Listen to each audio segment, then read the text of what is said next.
Welcome back to Peach Fuzz. It's Season 2, Episode 2. My name is Ian Smith, Assistant Scouting Director for Prep Baseball Georgia.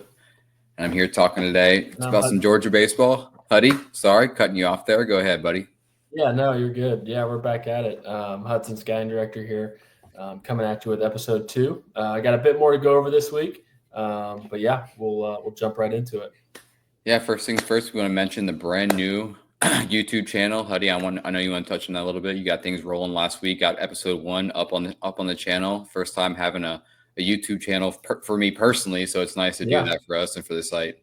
Yeah. We just want to have somewhere where the podcast lives. We want to try to get it on all platforms eventually, but this will be kind of the spot where we'll keep the episodes is on the YouTube channel. So we'll start throwing up some shorts and stuff there as well as we start clipping some stuff with these podcasts. Trying to do some new stuff with that, incorporate some video from the players in events during games, even some interviews we have coming up as well. We want to try to clip those in too. So going to try to get some stuff rolling on there. We got a lot of stuff going on, but that's definitely something we want to be a part of and try to grow in that area. Yeah, I think that's the thing I'm most excited about with our new YouTube channel is the shorts, as you just mentioned. I think I've got to the point in my life now, eating dinner by myself, just hanging out at the house. I watch shorts when I'm eating dinner now over watching TV more than half the time. So just having that content, to put out, I watch it more than reels now. It's surprising how much I watch YouTube just for shorts. So I think it's gonna be fun to put out, integrating some of this video that we've got over the year and what we're gonna get this upcoming spring. But I'd be remiss to start this episode without mentioning this snow day that we had a few days ago across the state of Georgia. Yeah, your first one. We had a big one. I guess last big one we had was 2014, maybe. I think it was my senior year of high school. It was it stayed for a while. It was probably 4 or 5, even 6 inches. Some Atlanta was shut down. It was like gridlock. People jumped abandoned cars and everything. Obviously, this wasn't as bad, but it did take down our Lake Point preseason ID that we had planned for Sunday with the cold temps. We went ahead and moved that over to Saturday since we were going to be indoors at East Georgia at IVSA. And then with the snow coming in, we got it pushed to Sunday. We even had a couple not able to make it. Just I know some of these back roads, stayed ice over that didn't get that sunlight on Saturday afternoon. So lucky enough, we were able to get in there Saturday. But yeah, what a mess. Georgia doesn't know what to do when it snows around here. Yeah, I felt like being back in the day tracking hurricanes, watching this snowstorm come in for the last 2 weeks, this Arctic blast or whatever they were calling it. But yeah, it was pretty fun to watch. But you were mentioning the ID series, and that's really what this episode's all going to be all about. We're going to talk about a bunch of players that we've seen over the last 2 weeks, starting down at Lowndes in South Georgia, making our way to Augusta, and then finishing up yesterday with two combined ID series. So that's 4 in 2 weeks. We saw a ton of players. It's going to be good to get in there and really just chop it up about a bunch of guys that we really haven't seen probably since early in the summer or last year even. So it's good for that. Some new guys as well. Yep, our biggest ID series we've had to date. We're excited to get this thing kicked off. And we're lucky enough to get down to Lowndes to get things going. We've been down to Colquitt County and Coffee County in the past.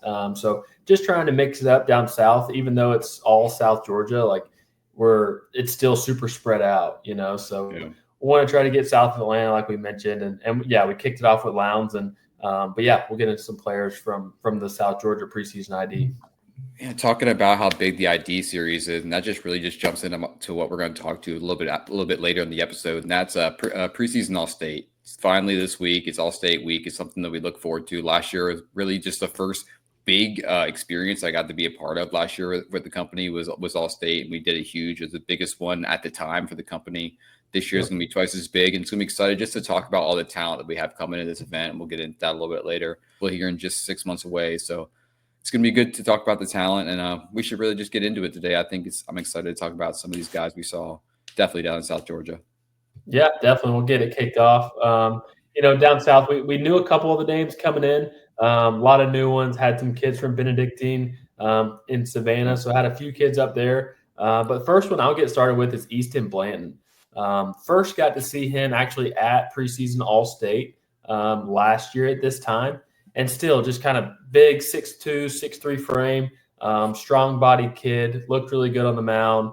low to mid 80s at that point, but still trying to figure it out his body and understand what he was trying to do on the mound. But he's really worked on his frame within the last year and really cleaned it up a bit, and it's helped his delivery a ton. So he was up to 86. I really think we'll start seeing him get into the upper 80s as the spring rolls around, but he'll be a key piece for Lowndes as they're trying to go back to back to back for the three-peat on the mound for him. And at the plate too, he really impressed, had really good hand speed, put some balls all across the yard, and has really good actions at third base too. So he's one of those guys that as he's grown, he's starting to figure out his body, and you never know what's going to happen. He might be a low 90s arm on the mound. He might turn into a power bat at the hot corner. Easton Blanton really impressed. He'll be one that we'll try to see this spring, and then we should get to see him a good bit over the summer playing travel ball as well. Yeah, Blanton was a standout for me as well. Just to touch on it a little bit before we move on. This guy, the body was something that really stood out for me. I know I actually hate talking about amateur kids when we're talking about the frames because it just makes me feel a little bit weird. But yeah, a guy who's cleaned up his frame a lot. It's a lean frame. He's a high-waisted kid. He's 6'2". There's a lot more muscle being put on this frame. And like you mentioned, either it's low 90s on the mound or it's going to be a big power bat at third base. I think the projection and the ceiling for Blanton is pretty high. Yep. And the first guy I wanted to touch on, to cut you off a little bit there, and you mentioned him as we jumped into this, is Benedictine, a team I touched last week and we were mentioning the previews. Kai Hernandez-Gambill, guy, two-way player for them, left-handed bat, left-handed pitcher as well. It's up to 85 on the mound or 84 on the mound. Mixed 4 pitches in there, really filled it up. 20 inches of vert on the fastball. Big bodied kid, 6'2", 200 pounds. Hopped down to the plate, as well as and showed easy juice to the pull side. Hands really flew through the zone, a ton of leverage, created a bunch of length, really filled it up in his round of BP. It was a ton of hard hit contact. Just a 27 guy. I didn't even really touch on too much in the preview because of his youth and how much talent they have coming back. But I think he's a guy going forward as early as this spring is going to be a big piece for them as they make a run in 4A. Yeah, I think Coach Pascal has a good group growing down in Savannah for the next couple of years. He'll have Landon Ludwig, Davidson Commit leading the way for him. Future gamer for us last summer. But he's got a couple other young guys coming up that were also at the event, actually twins, Noah and Landon Harris.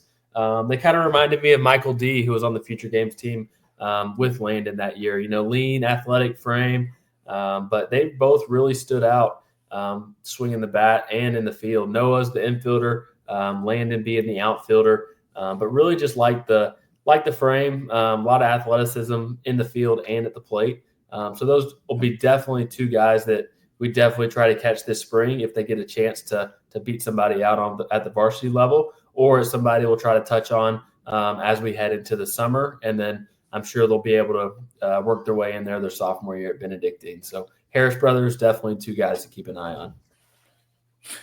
We keep mentioning how excited we were to get down to Lowndes, and the amount of talent that they were able to send out to this event was huge. And a guy that we were able to see for the first time was a 2027 outfielder in Heath Davis. It's one of those you look at it first time you're going to look at it. It's an easy body to project. I think he's 6'1", 165.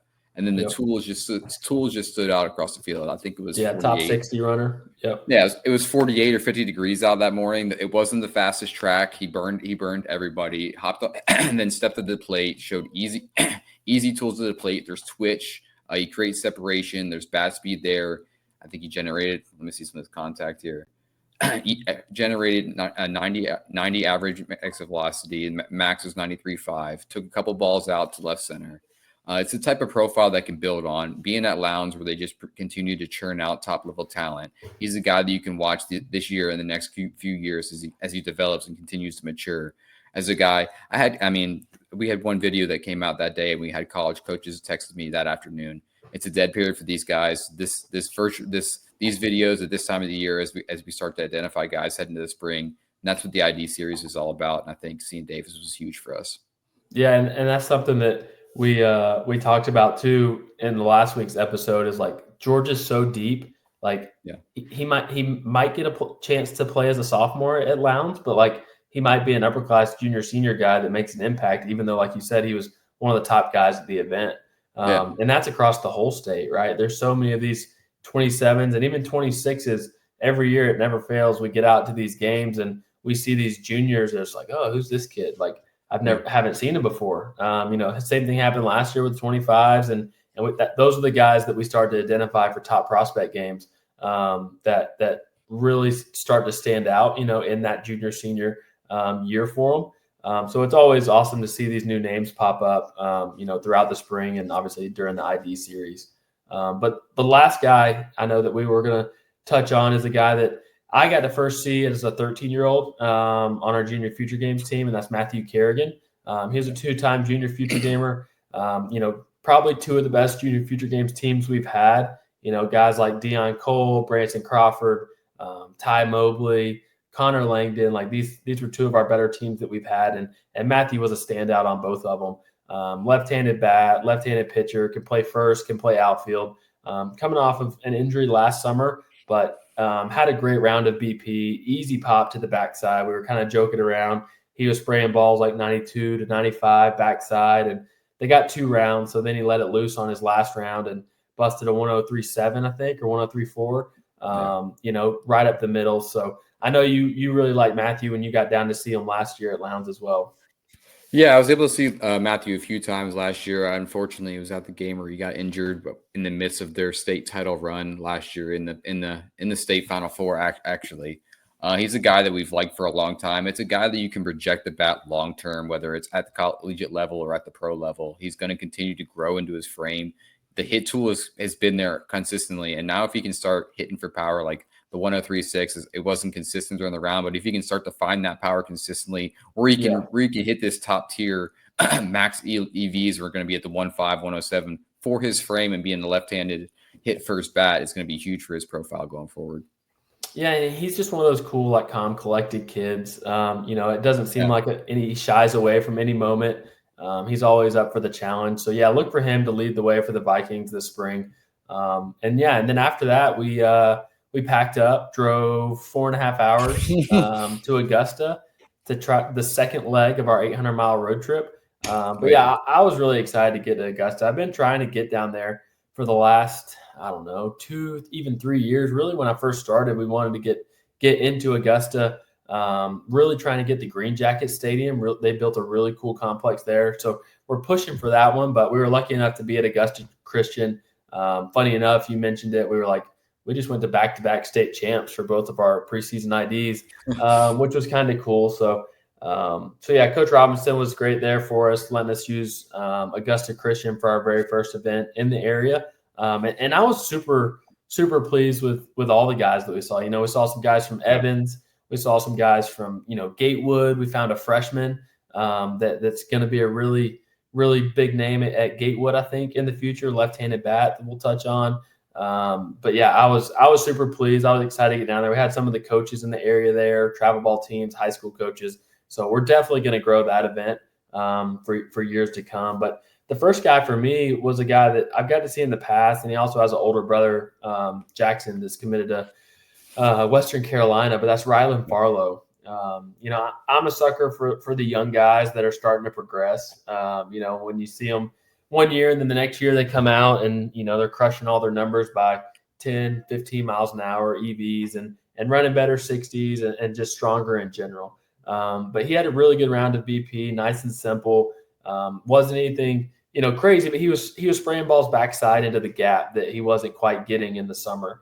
As a freshman, looking to work his way in at Greenbrier, obviously another really strong program in the state. So that'll probably be tough for him, but he's a guy to keep an eye on for sure. And he's got a lot of potential on the mound as well. Low 80s arm, throws a lot of strikes. Another kid that's just kind of quiet, going to go about his business, do his thing. So look for Farlow to be a name for Greenbrier here in the next couple of years. Yeah, you mentioned the big 2028 left-handed bat, and that's going to be the first guy I want to talk about here today. This, like I've talked about in all of our quick hits that we've written lately, this ID series is definitely going to be geared toward identifying young freshman talent in this year's class, which is going to be statewide with guys getting time to play early. And I think Connor Mitchum, a 2028 catcher for Gatewood, is going to be one of those guys. 6'3", 205 pounds, present hand and bat speed, was spraying balls to the pull side with ease, showed ability to go backside. I think max EV was 88, or I believe, or a little bit higher than that. It was consistent barrels throughout the round. The hands were great through the zone, like I mentioned with the hand speed. It just was advanced for that frame and that age to see that, especially to be behind the plate. I think he's the guy we're going to look forward to. And with Gatewood having the battery of high-level 2028s with Lawson Moore and Connor Mitchum is something that's going to be exciting for them to watch the next 4 years over there. Yeah, and that's one thing, too, that you just mentioned. It's like if we didn't get to see Connor, obviously we knew about Lawson coming in at Gatewood, but, like, getting to see Connor at an ID event, that puts a circle around Gatewood. It's like, hey, we got to go see them this spring. Need to check in on. I think I mentioned that to you during an event. I was like, "Now I got to go to Gatewood," like for sure. And like even so, we got to see Lawson's older brother Wilson at the East Georgia ID yesterday, and he's a uncommitted 25 up to 89. So that's definitely somebody we got to go check in on, and that's really exactly what the ID series is for us. But the next guy we'll touch on is Landon Sheffield from Dodge County, 5'10", right at 200 pounds. Really athletic looking frame. And he's been up to 89 in the past, playing for a complete game over the summer, who we have a chance to see quite a bit. But he was up to 87.5, clean actions, could really spin it. Really good downward action changeup in the high 70s, low 80s. But he's one of those 2026s that if everything keeps going how it seems to be, like it's going to click and be a low 90s arm. Whether it's at a junior college or at the 4-year level, it's a 2026 that you definitely want to get eyes on this summer. Because I think he's going to be getting into low 90s really soon. Yeah, I think all the arms that we had that day. I think Jaden Stone was another arm that we saw that day. Augusta Christian kid that really stood out. A guy I saw last year at an event that I'm going to be going to in a few weeks, the South Carolina preseason All-State. He was a guy who was a lot skinnier at 150 pounds. I think we saw him last weekend at 170. I think he's a guy who's going to grow into an upper 80s, low 90s arm for them real soon. And I think as they continue to put together these state championship teams, he's the guy to watch as still uncommitted in the 26 class of this year and going forward. Like you mentioned early in this episode, these are guys that are just making their name as juniors as they go forward with Sheffield and guys like with Jaden Stone. Yeah, but the last guy, 26 is too. It's like once that August 1st date's hit, like obviously everybody wants the phone calls, but there's so many schools and for me, like I played at the NAI level, and then at the JUCO level, and then the D2 level, and then coached at the D1 level. So it's like I've kind of been across all boards besides D3, and it's like the talent's going to get even more spread out than it has ever before.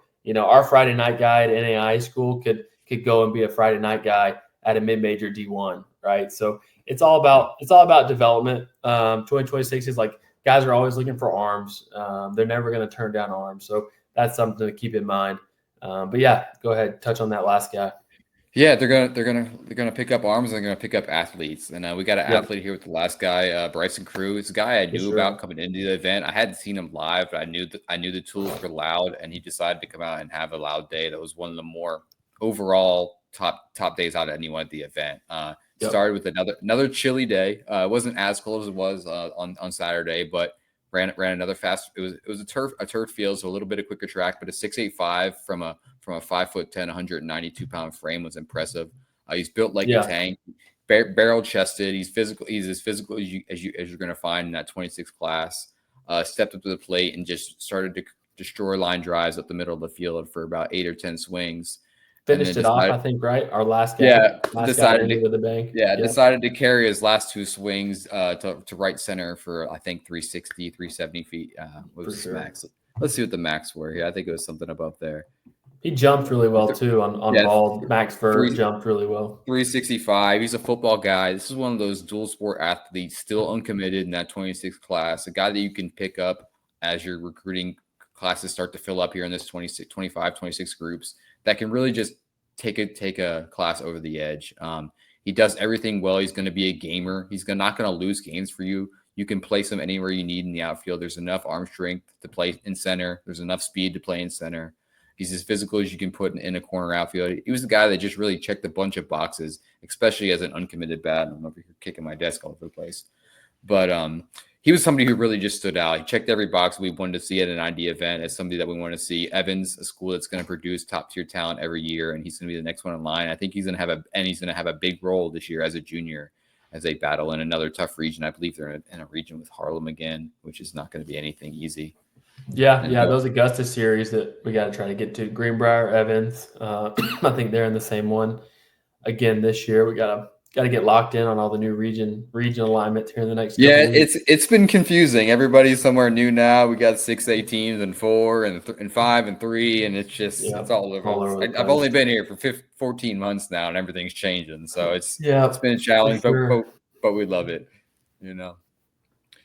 Yeah, and that just leads us to yesterday, or excuse me, this is coming out here on Thursday, so this leads us back to this past weekend. So a bit of a fire drill, but lucky enough, we were going to be inside for this one. Had to escape the roads and the snow a bit, but yeah, it's always fun being back at IVSA. Great indoor facility, probably it is the best one around that we're able to hit. Good BPM where we still get some ball flight. Obviously, TrackMan's picking up distance and all that good stuff, anyways. But yeah, run the 30s in there. Can't run a 60, unfortunately. But, coaches really do look at these 10, 30-yard splits, right? You got to be explosive. Yeah. Those 10-yard splits are huge. If you think about stealing a base, we're starting in still start stance. So having that big first leg drive is really important. So that's why we do that there. But yeah, awesome facility to be at. Second year being there. Last year we ran at East Georgia Preseason ID, where we got to see Jag Johnson, Caden Borgerding, and some really big names. And we were back at it again this time. Had a few really big names that you'll touch on. But first guy for me was Brody Smith, actually kind of right down the road from me here at Cherokee, local kid to Canton, where I'm at. And he's a guy that, we haven't got to see him a ton at Cherokee, but he's a guy that's going to help, Coach Thomas and those guys win this year, I think. The swing looked really good. Actions behind the dish were awesome. Another just built athletic frame. So had a really good round of BP, and I'll be anxious to see how he helps Cherokee out this spring. I mean, it might have been an outlier, but 82.2 bat speed from Brody yesterday was something serious, and it was kind of consistent in the round. There was a ton over 75, and it's a guy who was impacting the ball, and he carried a few balls over 340 feet as well. So having a big power bat that I went and saw Cherokee a ton last year. Brody didn't get a ton of playing time, so having that guy in your excuse me, on your squad that you can possibly roll out as a bench bat this year or a starter behind the plate will be huge for this Cherokee team, who's in probably the toughest division or toughest region in 6A with teams like Etowah, among others. Yeah. And he's another one of those, like I mentioned, 26 is popping up. It's like next thing you know, he gets in the lineup, finds his groove, and he's a guy, the impact guy for him for the next 2 years. So no, those are always fun ones to see, and keeping the trend moving. I'll go ahead and knock another one out. That's Caden Howell. Yeah, and we were kind of standing next to each other whenever he was swinging, and left-handed bat with some serious intent. Bat speed was really good. Looked like he was hammering balls just with the way he was swinging, which he was hammering balls. But he just, was locked in for every swing it appeared. And sure enough, Loganville, right? That's just the type of players that they produce. Hard-nosed, going to give it their all. But yeah, really impressed with Caden.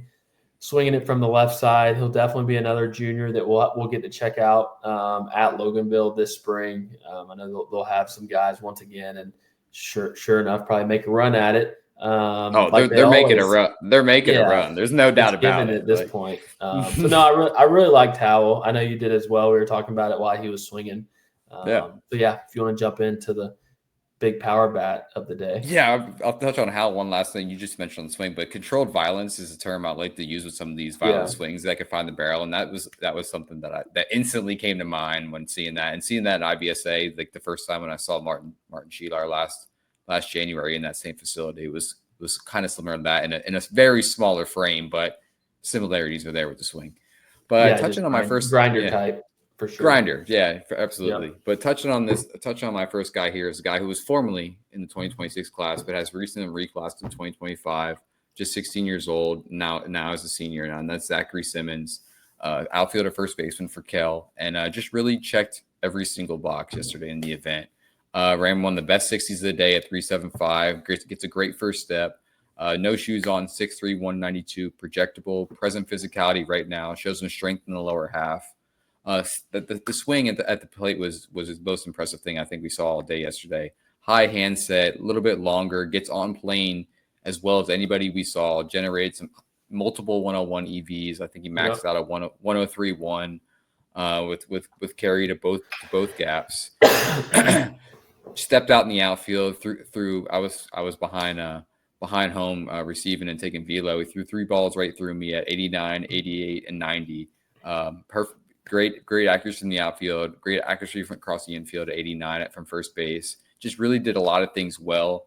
He's going to be 16-11 and draft eligible this summer, which is pretty insane to be that as a kid from the United States, to be that young and eligible in the draft is crazy. I think he's a guy who's still uncommitted as well. Yeah. And you could tell, like, I didn't tell you this, but like I believe he's a go-getter type as well. He had emailed me and said he didn't feel too pleased with some of his numbers, even though he had a big round of BP and showed really well. So he wants to get on the mound at some point too. So we'll definitely we'll get a chance to see Kel at Georgia Dugout Club. But it's always good to get feedback from kids after the event. If they enjoyed it, what they would like to see, that type of thing. But yeah, he was ready to come back this weekend for some more numbers. But I told him that we'd get to see him at Georgia Dugout Club. And even on that note, like in these events, like when they're inside, even these outdoor these ID series, any showcase for that matter, you get a lot of one-on-one time around these kids. So you can really just see what type of kid you are in these situations where you're competing against your peers, whether they're good, whether they're bad. It doesn't really matter, but like you can really see the makeup with these kids. And I think he's a kid who really stood out. We had a couple of good conversations yesterday, and that makeup stands out for me as huge when scouting young talent. Like it's been something I've looked at for a long time because it's going to be a mixed bag at any level. So when you find these great makeup kids at 16 years old, it's going to be something that stands out for me. Yeah, definitely full package. Got to be able. That's in anything. You got to be able to talk to people, talk to coaches, talk to scouts, get feedback. Which we did have a handful of college coaches there, about 8 or 9, and I know some of these guys got a chance to interact with them, which was cool. Coaches are the same way. They always want to provide good feedback to the kids, and that's what we're here for. At the end of the day, we're a recruiting service that wants to help players get to college, and building a relationship is just one way we can help do that. Especially when we find these kids at a young age, even freshmen, follow them through high school, we can help them out a lot. So definitely a perk of the job. Yeah, and touching on that, we had a few committed kids as kids that have already found their next level. And one we had yesterday was Amani Ford, a 2026 middle infielder from the perennial powerhouse Parkview. The guy I saw very sparingly over the summer. We don't get to see some of the East Cobb teams a ton. So he's a guy I was excited to see this weekend. Another kid, lean, 6 foot, 165. Switch hitter was the big thing for me. He stood out to me as another switch hitter did for me last year, I believe, in this same facility, and that's Colin Brightwell. Bat the ball guy, going to spray, going to show great barrel accuracy through the zone, and he showed some ability to impact as well. I think he had a max EV almost of 95, 94.9, something like that. We'll give it to him today. The infield actions were clean as well. He's a guy who's committed to Kennesaw State. I think I might have mentioned that when I started this, but I'm not sure. But it was somebody that I was excited to see. He's going to be a sleeper in this 26 class with the type of talent at the level. He hasn't been a guy who's really stood out among his peers for us as much as some other guys because we haven't seen him. Now seeing him this past weekend, I think he's got a guy, the type of profile and ceiling that could shoot up the rankings this upcoming spring. Yeah, definitely. And that's a cool thing too about the ID series as well. It's like it's not just for guys that are new to prep baseball or guys that we haven't seen, and we haven't got to see Amani a ton. And come into an ID and a little bit smaller of a setting numbers wise. We were still in the 40s yesterday, which is a good efficient day, and us able to get eyes on those guys, it just helps us and makes us want to go watch them in the future. And that leads us right up to preseason All-State. Like you mentioned, last year we brought it indoors at IBSA. Was a big hit. We had all classes at that one. Obviously went pretty top heavy with the upper class guys, and then tried to mix in some younger guys. But we had talked and man, let's split it up. Let's put underclass and upper class, and have their own day. And it's really, really turned into 2 awesome events for us. Having the extra week in the high school season has, I think, helped us a bit. Not kids aren't so much worried about tryouts and all that good stuff starting. So we got an extra week, and I think that, that paid off for us. But just getting right into underclass, I was just kind of glancing over it here. I knew we had 8 of the top 10 in the 27 class coming, which is awesome. We love this 27 class. The top 6 are going to be there. I'm not sure if we'll see Harry Chubb Jones Jr. I'm not sure if we'll see him pitch or not, but we'll definitely get eyes on him early in the spring. But he'll be there hitting, fielding, running, all that good stuff. We'll have the top ranked player in the state, Caden Dawson.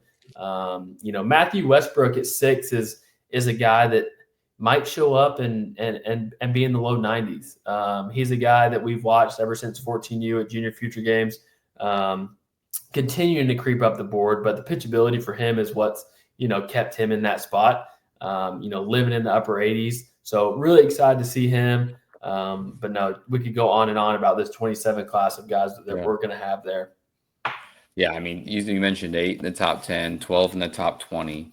It's just, 12 in the top 20. There's a few guys I think you're going to see low 90s from. Guy Jack Johnson, who's been on a meteoric rise throughout the 2024 year up our rankings. I think it's going to be guys going to come out and really step up and show out when he gets on the mound on Saturday. There's a few other guys. Andrew Breck, guy we've seen a ton. Another guy who's been a huge rise. I think I'm excited to see him again. We just saw him a few months ago at the Soft Scout Day, but I think seeing him in an indoor setting when it's not cold is going to be nice to see that. Malachi Butler, you mentioned Harry Jones when we started this, another guy from his high school, McEachern. I think he's a guy we really love here overall as a group, and I think he's made huge strides and has one of the higher ceilings in that 27 class, despite not being ranked in the top 10 currently. I think the ceiling is as high as it gets with him, and I think I'm excited to see that. Yeah, this is kind of when moving day happens for these 2027s. We've gotten a chance to see a lot of them. That's our biggest thing is having eyes on these guys and feeling good about where we're slotting them, even though it's the hardest thing in the world to do. But this all-state event, we're going to start putting stars by some names of guys that we want to go see. It's Future Games year, so it's always exciting to get out to see the 2027 class. That's probably my favorite, other than finding freshmen. Like finding those future gamers is probably my favorite thing of the summer or of the spring. Sorry, it is going to a game that I know there's a 27 that has a shot. Like I want to see the next guy pop up. I want somebody that we have in the 50s or the 70s or the 100s. I want that guy to pop up and be like, oh man, he's got a chance now. So really excited for that. Like we mentioned, this is our first event that we're really going to start narrowing that thing down and move into top prospect games over the summer from this event. But yeah, having it split up, we'll get to see the good old 2028 class that we talked about last week. Yeah. And having those guys is going to be awesome, and having so many of them. We're going to split the infielders of that class up into 2 separate groups. So seeing those 2028 infielders all together is going to be really, really fun. Yeah, I think that's going to be the biggest thing. Again, we mentioned 12 in the top 20 for the 27s. We got 7 of the top 20 of the 28 coming, including possibly the 2 best defenders in the class with guys we talked about last week, and Leo Garcia and Colin Anderson, ranked 2 and 3 in the class, who are going to both be in attendance. We have a ton of power arms in attendance. A guy I saw late in the fall, Cal Williamson, North Atlanta kid, 6'4", 220 left-hander, already up to the mid-80s. I think he's a guy I'm going to be excited to see on the mound. Jaden Bibby is a guy that I believe is coming as well. Going to have a chance to start as a freshman at Cherokee this year. He can really explode on the mound as a 28. At the plate effort in the 28. And class. I think if it wasn't for all these 2-way guys, we'd definitely see some more guys. Andrew Cochran at Blessed Trinity is a kid that is an impact guy on the football team there, and he's got a little lingering injury. We'll get to see Peyton Oshieski for the first time. We saw him in event in the fall or in game in the fall, but that's a big power arm in the class. They could really pop. Joseph Nystrom, one of our favorite guys that we got to see this fall, went on a tear. It was hard not to like what he was doing this fall. So like we said, we could go on and on with this list. Zach Coons is a guy, Greater Atlanta Christian kid to really keep an eye on. I've got to see him some over the winter, and kid can really pick it. We'll see what the bat does. Obviously, he's got some development to do at the plate, but kids with a glove like that in the field can find their way onto a varsity team really early. Yeah, it's going to be silly how much underclass talent is going to be there on Saturday. And like we mentioned earlier, I think we had close to 150 kids total at last year's event for all classes. And I think this year we'll have that for both days, which I think is a testament to the type of talent we have in the state right now.